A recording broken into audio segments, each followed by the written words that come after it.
জামাই ষষ্ঠীতে কত রিচ খাওয়া দাওয়া হলো। মটন, চিকেন, চিংড়ি মাছের মালাইকারি, ইলিশ মাছ, পাবদা মাছ, বাবারে বাবা, একেবারে রিচ খাবারে রিচ খাবার।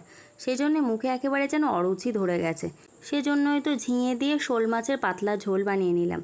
তার জন্য কি করতে হবে, প্রথমে কয়েকটা কাঁচা লঙ্কা আর আদা আর তার সাথে একটুখানি জিরে দিয়ে ভালোভাবে বেশ মিহি করে পেস্ট করে বেটে নিতে হবে। আমরা তো এখন এ বাড়িতে আছি, মানে বাবার বাড়িতে আছি, কারণ জামাই ষষ্ঠীতে আমরা এই বাড়িতে এসেছি। মা দেখো শিলনোড়ায় মশলাটা সুন্দর করে বেটে নিচ্ছে। আর এখানে দেখো দুটো শোল মাছ ভেজে রাখা আছে। এটা ছিল জামাই ষষ্ঠীর পরের দিনের রান্না বান্না। আর এদিকে দেখো ইলিশ মাছ মা কেটে ধুয়ে লবণ হলুদ মাখিয়ে রেখেছে। আজ কিন্তু ইলিশ মাছের রেসিপিটা দেখাবো না, ওটা অন্য আর একদিন দেখাবো। আজকে এই ঝিঙের ঝোলটাই দেখাবো, তোমাদের সাথে শেয়ার করব।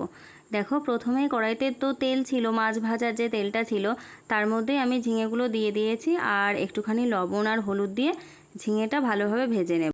জামাই ষষ্ঠীর দিনে রান্না বান্না খাওয়া দাওয়াটা তোমাদের সাথে শেয়ার করতে পারিনি, ইচ্ছা ছিল কিন্তু একটা সমস্যা হয়ে গেছিলো। যাই হোক, জামাই ষষ্ঠীর কিছুটা ব্লগ আমি তোমাদের সাথে শেয়ার করেছি একটা ভিডিওতে। তোমরা যদি দেখতে চাও আমার চ্যানেলে তোমরা একটুখানি দেখে নিতে পারো গিয়ে। এবারে জামাই ষষ্ঠীটা ছিল কিন্তু আমার বিয়ের পরের বাবার বাড়িতে প্রথম জামাই ষষ্ঠী। আগের বছরকার জামাই ষষ্ঠীটা আমাদের প্রথম জামাই ষষ্ঠী হলেও যেহেতু আমার জেঠু মারা গেছিলো সেজন্য আমাদের বাড়িতে অসৌচ ছিল বলে জামাই ষষ্ঠীটা হয়নি।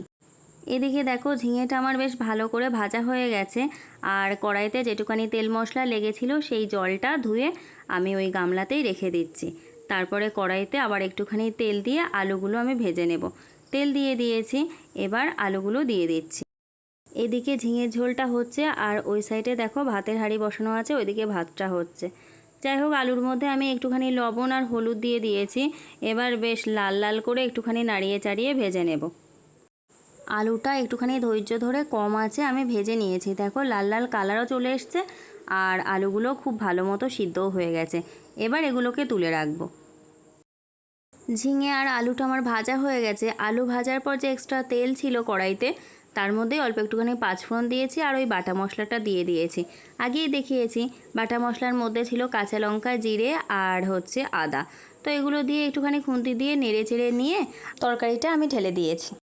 তরকারিটা দেওয়ার পর আবারও একটুখানি খুন্তি দিয়ে নাড়িয়ে চাড়িয়ে নিতে হবে। যেহেতু মশলাটা দেয়া আছে সেহেতু একটুখানি তরকারির সঙ্গে মশলাটা মিশিয়ে দিতে হবে।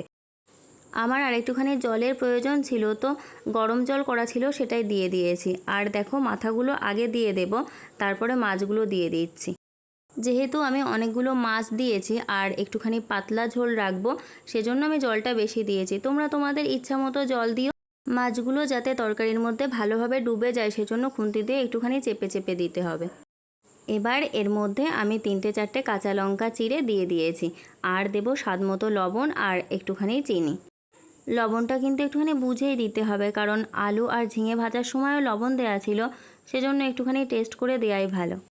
এবার তরকারিটাকে মাছের সাথে বেশ ভালো করে 2-3 মিনিট মতো একটুখানি ফুটতে দিতে হবে, তাহলে মাছের ফ্লেভারটা বেশ ভালোভাবে ঝোলের মধ্যে চলে আসবে। এবার আর কি, উপর থেকে একটুখানি ভাজা জিরের গুঁড়ো দিয়ে তরকারিটাকে আমি নামিয়ে নেব। এই প্রচণ্ড গরমে ঝিঙের সাথে শোল মাছ দিয়ে এই পাতলা ঝোলটা একবার হলেও কিন্তু ট্রাই করে দেখো। রেসিপিটা ভালো লাগলে অবশ্যই একটা লাইক করে দিও আর আমার চ্যানেলটাকে সাবস্ক্রাইব করে দিও। আর যারা ফেসবুক থেকে দেখছো তারা ফলো করে দিও। টাটা।